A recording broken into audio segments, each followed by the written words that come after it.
Hi everyone, welcome back to a new video or audio if you're listening to us on podcast. I'm Memli from Memli Coffee Lab, and today we are going to talk about pouring because we've been doing a lot of Brew with Memli videos on how we adapt the grind size to our classic recipe. So for pouring, let's divide it into two sections. One will be the flow rate and the other one the height at which we are pouring. So there's different kind of flows. The more you are going to tilt your kettle, the faster the flow rate of the kettle will be, right? If you just do a little bit like that, it's very slow flow. If you dip it and dive it more, it's a faster flow. What happens when we are increasing the flow rate of our kettle? We are going to create different kind of turbulences in our bed. Imagine this is coffee, basically. So if we are going very fast, meaning that we're really going to tilt our kettle more, is going to create, and you can see it here, some laminar flow, meaning that the water penetrates the coffee bed, or here the surface of the water, and it's going to get in the bottom and get up again. So that's happened a lot, especially on V-cone, V-shapes, the dripper, but also on flat bottom dripper. So it's going to really penetrate inside the coffee bed and almost lift and mix everything all together. It's called usually laminar flow. Then you have turbulent flow, where it's still fast, but not as fast as the laminar flow. Here you see how it doesn't go back up, but it kind of creates turbulences in a more sort of cone shape, but from the impact point. And then you have a slightly less turbulent flow, where here, as you can see, it doesn't have a lot of bubbles and a lot of turbulences when you are pouring and when the water touch the surface of the coffee bed. And at some point, well, then you have not enough flow. That's where the flow is breaking, right? When you're really careful like that, the flow is breaking, and then it barely creates a quite shallow turbulence, almost no turbulences at all. So the first really important thing is make sure when you pour coffee to have a continuous pour. Never break that pour. Next, we are going to talk about height. So what happens when you pour at a very high height? It's going to create some splatters like this. And this is not really good because, oops, it's almost like the water is going to rebound with the weight of the gravity is going to splash, and you're going to have turbulences because you want to reach the coffee bed. But if you go super, super high, and when I say super high, it's above usually 10 inch. It's going to really create some splash and splatters, and you're not going to actually pour water inside the coffee bed. It's going to just stay at the surface and sort of rebound.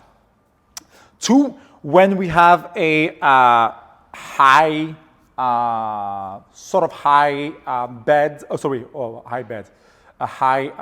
pouring level, somewhere between 5 and 7 inch, is going to really accelerate and create like this faster either laminar currents or turbulent currents. It's going to really create more agitation in your coffee bed.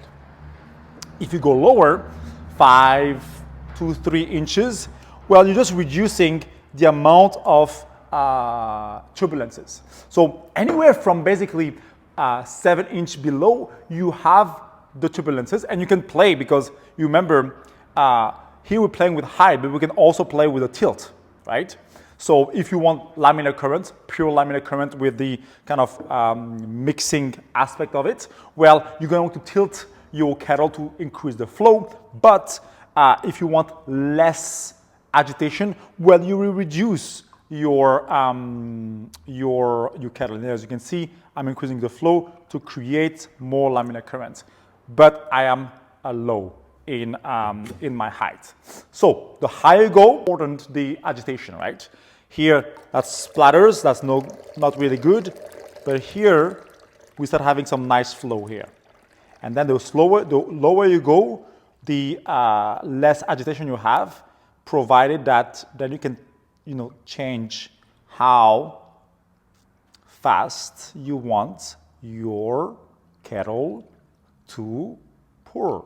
You see, slow turbulences, deeper turbulences, and here even laminar flow. That's how we do. Sum up the kettle flow. If we start with just a slight angle, we're going to create small, shallow turbulences at the same height. If we increase our flow, it's going to create more deeper turbulences. If you even increase the flow, that's above 10 grams per second, you're going to create some laminar current where it's going to get in the bottom and up. So that's about the flow aspect of the kettle. Now, what about the height? Well, at higher, very high, above 10 inches, you have some splatters. It's not good. Between 7 and 10, you have a nice height that can really penetrate through the coffee bed in a more turbulent way. And the lower you go, the less the agitation. So that's where you can really play between height and speed, right? Shallow turbulences, deep turbulences, laminar flow, big laminar flow, small laminar flow. You can play with all that.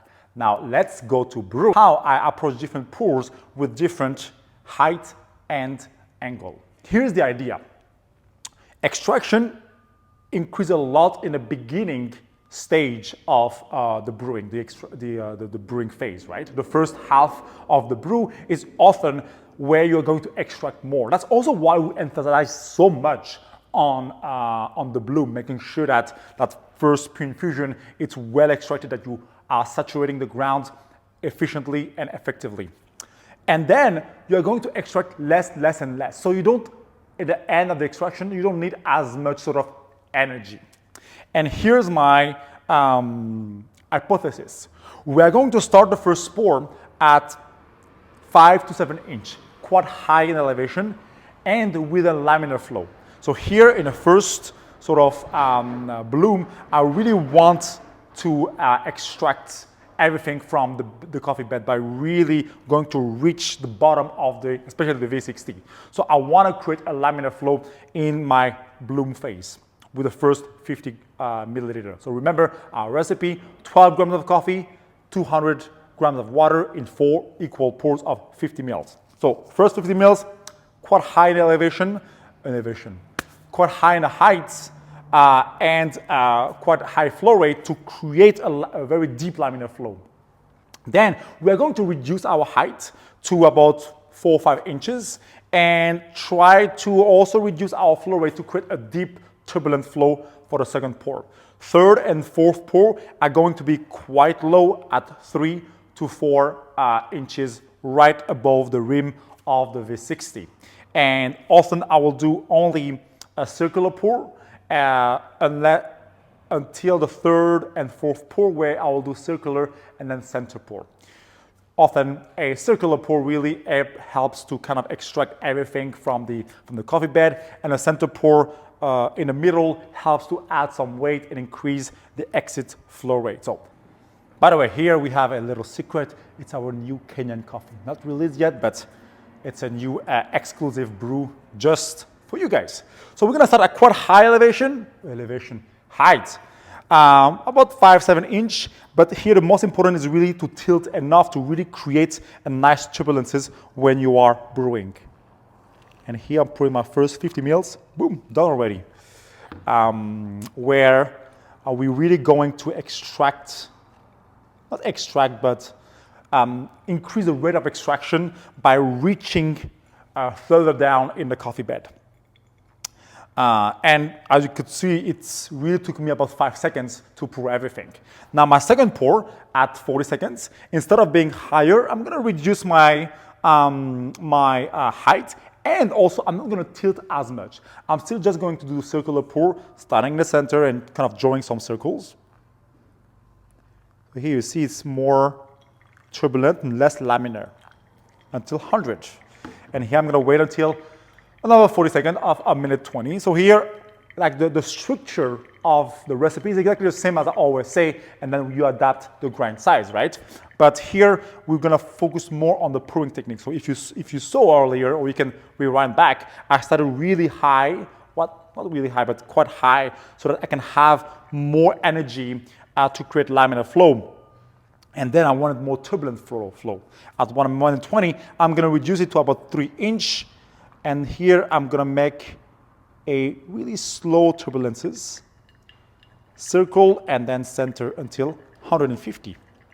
And the last pour, well, based on how it drips, usually about 1:45, 2 minutes, I'm gonna pour my last one, very gentle, with a circular and center pour at a lower height and very low turbulences, because here most of our coffee has been extracted, or should I say the best of our coffee has already been extracted. And here we're really gonna want to minimize over extraction or astringency by being very careful.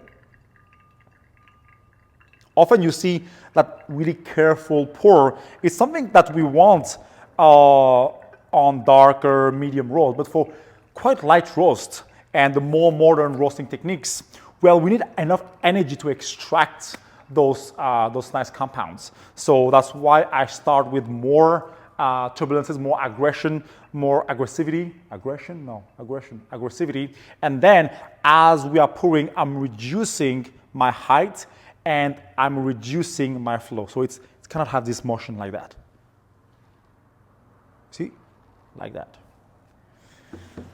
And this coffee is really an excellent Kenyan coffee, typical from Kenyan, pure SR28, with a lot of, juiciness, fruitiness, berries. Target time 3 minutes, medium grind size. And nowadays, especially with some very light Kenyan that tends to clog sometimes, I like to even stop the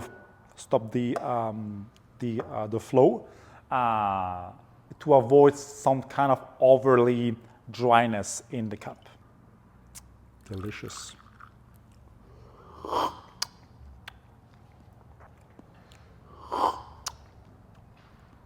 Now it's really that balanced cup of coffee that you have from start to finish. It's because you could do everything with the same fast flow. You will have the taste, you will have the brightness, you will have the texture, but often the aftertaste or the overall experience is lacking some roundness. Is basically here we're trying to smoothen the edge of our brew. It's still an hypothesis. It is not, scientifically proven with statistics and etc. But I validated with all our coffee. So the idea is to start your bloom with a higher pour and faster pour, and as you are breaking the pour, you are going to reduce your height and reduce your flow. Let me know, try this out, and let's see if it works with other kinds of coffee. I haven't tried it with medium or dark roast. I only tried it with very light roast. So let me know if it works the same way. I will do that research and that little test as well. If you want to learn about that in person, join our advanced pour over class, where I will teach really with a ruler how to pour and the height and the flow of the kettle. Apart from that, thank you very much again for listening, for watching, and for supporting us since the beginning. So thank you, and see you next time.